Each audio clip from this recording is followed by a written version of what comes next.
All the alligators you guys see in here. So all these guys in here, they're what's known as nuisance alligators. And basically that just means that they were found anywhere that they weren't supposed to be. You know, whether it was someone's backyard, pond, canal, swimming pool, off the golf course, you know, ate the neighbor's dog, something like that.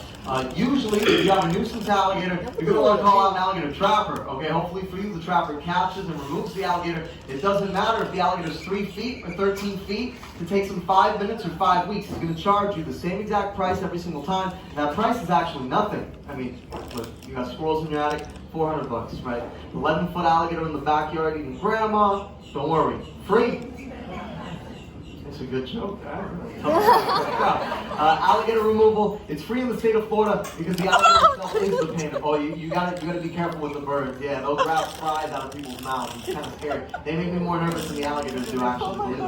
But because the alligator itself is the payment. You know, trapper gets to keep the alligator. He can then kill it and bring it to a processing plant where he gets paid for the valuable meat and hide. That's where you get alligator boots, belts, handbags, wallets, all that kind of stuff. The state of Florida, I know. The state of Florida, it's actually very smart by doing that. It saves them a lot of money, but more importantly, it saves them liability by not hiring and paying a trapper. That way, if a trapper does go out, get his arm ripped off, his leg ripped off, you know, there's no workman's compensation, there's no disability checks, you know, they just sort of scratch some dumb record.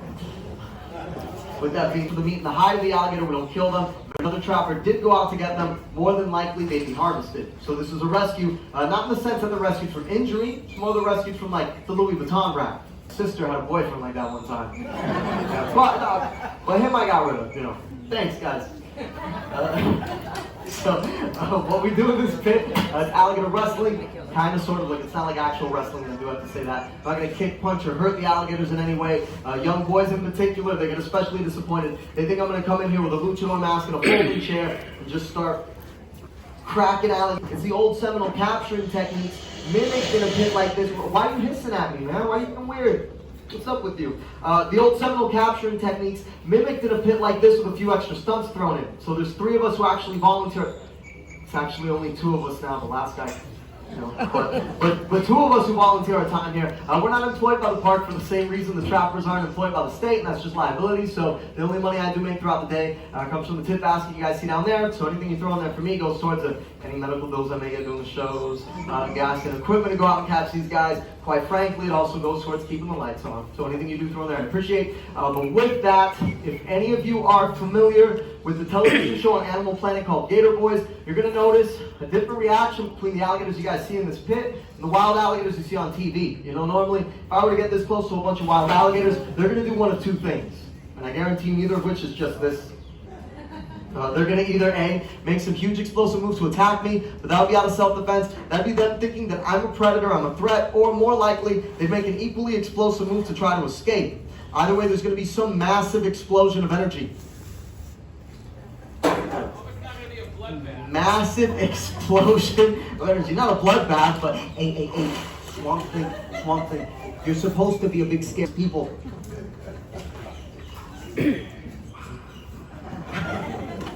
Yeah, these guys don't do that so much. These guys don't do that because most of them have been in here long enough to realize I'm not a threat, I'm not going to hurt them. You know, alligators are ectothermic or cold-blooded, so they really only have a handful of those big explosive moves in them before their bodies begin to fill up with lactic acid. Eventually, they can barely move. So if all of these guys in here know that the worst possible outcome is me sitting on their backs over there for 7 or 8 minutes telling a few bad jokes, it's not worth fighting me all out for the next 15 minutes and then being completely exhausted for the next 1 or 2 hours. You know, it's just not worth the trade-off. If there's one thing these guys are good at, it's conserving energy. You know, you look at an alligator like John over there in the corner, that's Fahrenheit jigsaw behind the glass. I don't know if you can really see him or not. Swamp Thing, whose head I grabbed out of the water. Who else? We have Muttley, Snaggletooth, Sebastian, Godzilla, who was bellowing earlier, which was that big, like, kind of like a dinosaur noise that they were making, or that he was making. Most of these guys in here, they can easily go 6 months no food at all. No. This is what they do for a living, and they're really good at it. It doesn't mean that they like me, or we're friends, or we go out for custard and take windy walks on the beach together at night. You know what I mean? These guys, they don't like me. It's actually a lot like my parents' house around the holidays. You know, everybody just kind of tolerates me. You don't know whether or not to laugh at that one. You know it's a joke. You're like, oh, jeez. But with that, I'm going to go ahead and grab you guys an alligator. And I do have a certain rotation system I use just to make sure each gator's not doing too many shows throughout the day. I try to keep it at 1 or 2 shows tops just so they don't get stressed out. It is Zeus's show, so I'm going to go ahead and grab him for you guys. If you guys want, you could go over and sit down. There's some space over there on the side too. Yeah, don't worry about it.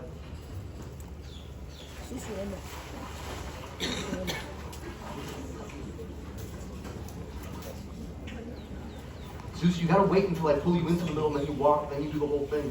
Come on, kid. All right, now you go in the middle. He's eager to do the show, I guess. I used to walk him on a leash and take him down to the beach all the time, so he got really comfortable walking right next to me. His favorite thing was looking at the dogs. What a good kid. I appreciate you moving your tail monthly. So, if you were a Seminole warrior back in the late 1800s, you're going out catching one of these guys, you're doing it to feed your family, but you always wanted to catch them alive. Okay, alligator meat spoils very quickly in the hot Florida sun. First thing you want to do, you want to secure the jaws. An alligator this size, he has over 2,000 pounds of crushing power per square inch in his jaws. It's enough to crush any bone in your body. But you do need 2 hands to tie a good knot. So something has to hold the jaws shut while you do it, or you risk losing your fingers in the process. So the Seminoles came up with a technique we now refer to as bulldogging. I'm going to demonstrate that for you guys. Basically what I'm going to do is I'm going to hold Zeus's jaws shut between my chin and my chest, and that would leave my hands free to take out leather or a rope and tie a knot. So if you want to take any pictures, I recommend waiting till my arms go out to the side, or you see the blood pouring down my throat, whichever comes first. This is usually where I tell the kids to just, stay in school. Oh, you didn't like that one? The kids never like that joke. Why are you talking about school? You're okay, kid. You're okay. Give him a second to settle in.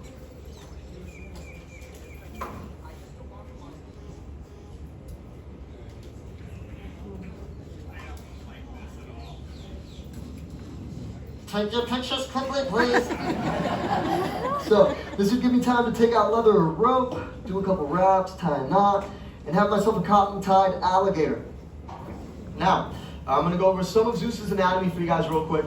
So the eyes of an alligator, they're very well protected. They have very deep eye sockets. So anything threatens the eyes, they just kind of drop to the bottom of the eye sockets out of the way of harm. He's got upper leathery eyelids. He's got lower eyelids like you and I have. Right behind his eyes are his ears. So these little flaps right here, very cute, very cute.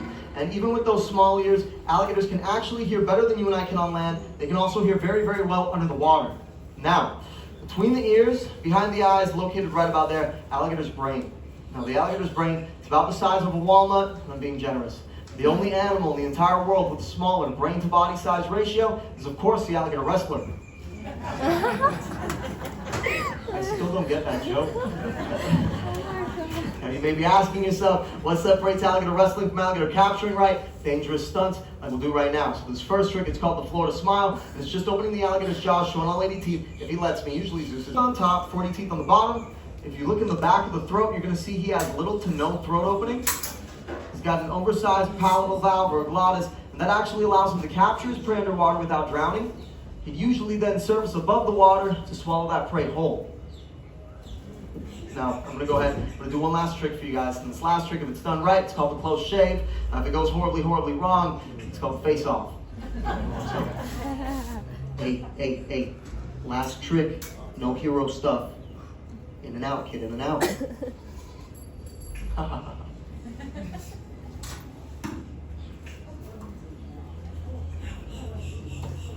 Zeus, I just said no hero. Why are you throwing a temper tantrum? It's the last trick.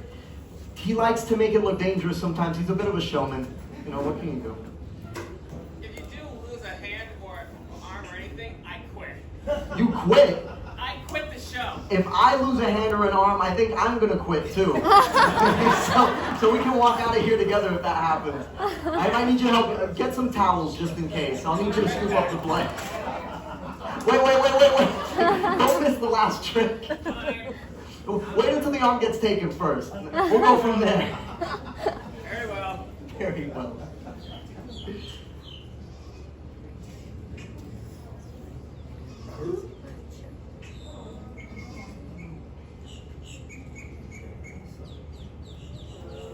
Sometimes people clap.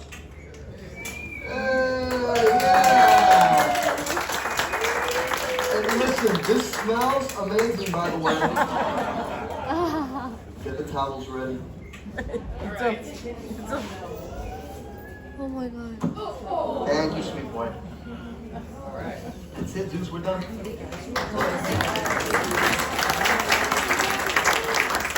So it's kind of the airboat docks. If you've already been on the airboat ride, when you exit, you're going to exit to your left and kind of circle around back. They have a baby alligator and a snake back there. It is cool. I recommend checking it out. Listen, if anybody has any questions, feel free to Google it. I got to get all the bad jokes out. If anybody has any questions, I'll be here. Thank you guys for coming out. God bless. Have a safe trip home.